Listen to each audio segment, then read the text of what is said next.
L'Inhumaine est un film rare, pas invisible, mais qui n'a été vu depuis que je connais le cinéma que dans des copies noir et blanc, très charbonneuses et en général assez médiocres. L'histoire du film est assez complexe en réalité. Il a été tourné en 1924, il est resté la propriété de son réalisateur, Marcel L'Herbier, depuis ce moment-là, et surtout de sa société cinégraphique. Aujourd'hui, c'est Marie-Ange L'Herbier, la fille de Marcel, qui a 91 ans et qui est propriétaire du film.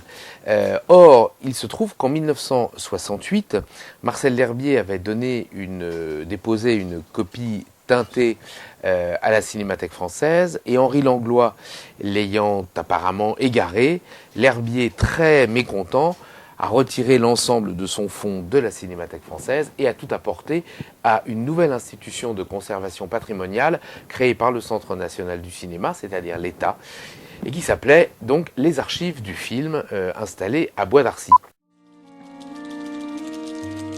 Patrick Bruny, qui est directeur d'une société qui s'appelle La Boîte à Films, va reprendre cette restauration de 1972 en noir et blanc et se dire mais à l'époque le film était teinté.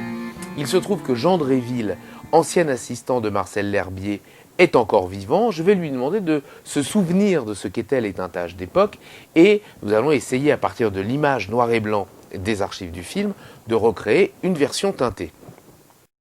Ce travail d'interprétation et d'adjonction de teintes conforme au souvenir de Jean Dréville fera la une, le film sera montré absolument partout, avec un grand succès, mais l'image est très médiocre, extrêmement contrastée, ce sont les techniques d'époque en 35 mm qui obligent ça, évidemment les teintages ne sont pas authentiques, et l'image reste toujours très instable avec beaucoup de défauts photographiés.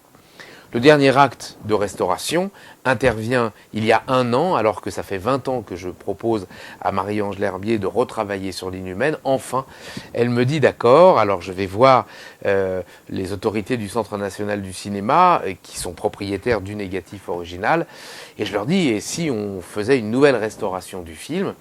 Grâce au plan de numérisation, le CNC a très largement participé et favorisé cette restauration. Ils ont été avec nous pendant toutes les étapes de cette résurrection. Nous avons donc repris le négatif original, celui qui n'était pas sorti des boîtes depuis 1972, et nous l'avons passé, technologie moderne oblige, sur un scanner, une machine numérique qui peut passer n'importe quelle image et qui a littéralement extrait du négatif l'intégralité de la substantifique moelle de l'image. C'est-à-dire que nous sommes dans le négatif caméra, nous sommes virtuellement sur le plateau de l'Inhumaine, et ce film hautement graphique, qui fait appel à tous les arts, à tous les grands créateurs, retrouve enfin sa beauté picturale originelle, même probablement un tout petit peu supérieure à ce que Marcel L'Herbier avait pu résoudre avec le 35 mm à l'époque.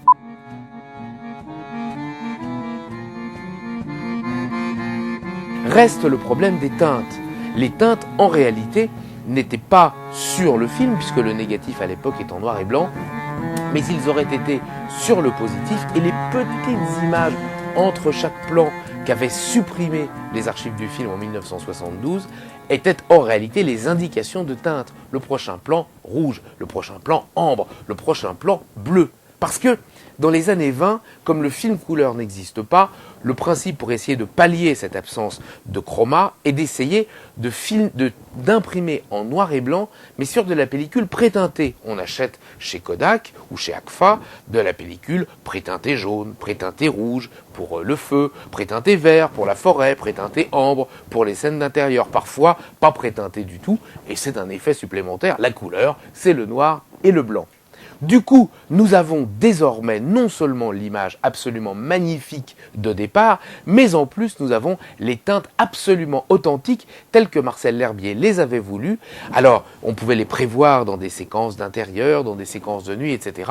Mais lorsqu'on en arrive aux séquences magistrales du laboratoire ou du suicide, on est dans des séquences absolument énormes et l'aspect visuel, l'aspect teinte, l'aspect insertion de flash de lumière, etc., sont des choses que L'Herbier avait voulu et que fondamentalement, personne n'avait revues depuis plus de 50 ans.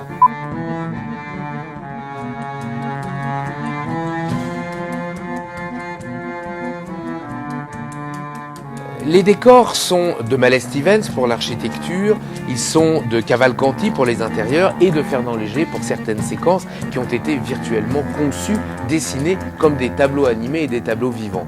Ces décors étaient-ils en couleur ou étaient-ils en noir et blanc? On n'en sait rien, on ne connaît que des photos de ce plateau et ce sont évidemment des photos en noir et blanc. Mais il y a gros à parier qu'en réalité, Fernand Léger a conçu ces décors en fonction du mouvement, bien plus qu'en fonction des couleurs. Il savait qu'à l'arrivée, il n'y aurait pas d'autres couleurs que des teintes monochromes, un plan rouge, un plan vert, un plan bleu, ça va très vite, etc. Par contre, ce qui joue, c'est le mouvement, les pendules qui s'agitent, le montage qui va dans tous les sens, les teintes qui nous balancent des coups de poing dans la figure. Donc, quelque part, Léger, on est 2-3 ans avant le ballet mécanique que Fernand Léger fera avec Dudley Murphy et Picabia, qui avait renoncé à travailler sur l'Inhumaine. Mais voilà, Léger fait une œuvre, fait un tableau pour le cinéma. À l'époque, le cinéma, il est multichrome, monochrome, mais il n'est pas polychrome. Alors Léger va construire son image exactement avec les couleurs du mouvement.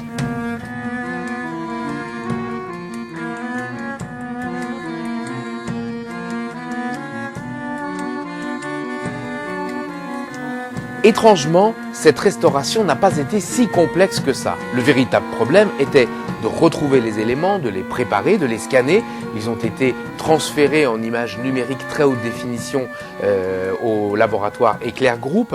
Et une fois cet ensemble, je dirais, extrait des éléments originaux, remettre les films dans l'ordre, faire les restaurations qui aujourd'hui sont possibles, stabiliser l'image, enlever les petits défauts, etc., n'a pas été si complexe que ça. C'était très mécanique, mais toutes les anciennes versions, toutes les anciennes copies qui étaient en noir et blanc, qui étaient charbonneuses, qui nous ont servi parfois de guide lorsque les petits cartons numérotés au début de chaque plan étaient manquants, toutes ces copies en réalité ont été très marginales. La réalité, c'est que ce que nous avons aujourd'hui, c'est le négatif, c'est le film de Marcel L'Herbier, et tout ce qui venait après, toutes les copies que l'on connaissait jusqu'à maintenant, n'étaient que des réinterprétations ou des tentatives de revenir vers ce négatif original. Comme nous, on était dans le négatif original, après tout, nous n'avions pas besoin des interprétations successives qui ne pouvaient être que des fausses pistes qu'il ne fallait pas suivre. Les seules pistes que nous avons suivies, ce sont celles de L'Herbier.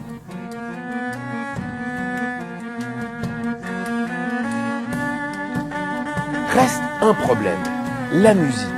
La musique, c'est Darius Milhaud qui l'a composée. Sauf que voilà, elle a disparu dans un naufrage. Disparu dans un naufrage? Une musique? Mais comment est-il possible qu'une musique disparaisse dans un naufrage alors qu'on ne connaît pas de naufrage majeur? À la connaissance des gens, Darius Milhaud n'a jamais été sur un bateau qui a fait naufrage, etc. Eh bien, la réalité, c'est que si cette musique n'existe plus, c'est pour une raison très simple, c'est qu'elle n'a probablement jamais existé. Darius Milhaud a compilé des morceaux de musique française du 19e et du 20e, et pour 2 séquences, il a composé une musique totalement percussive. Apparemment, c'était des tambours, des batteries, des bruits comme ça, peut-être des xylophones.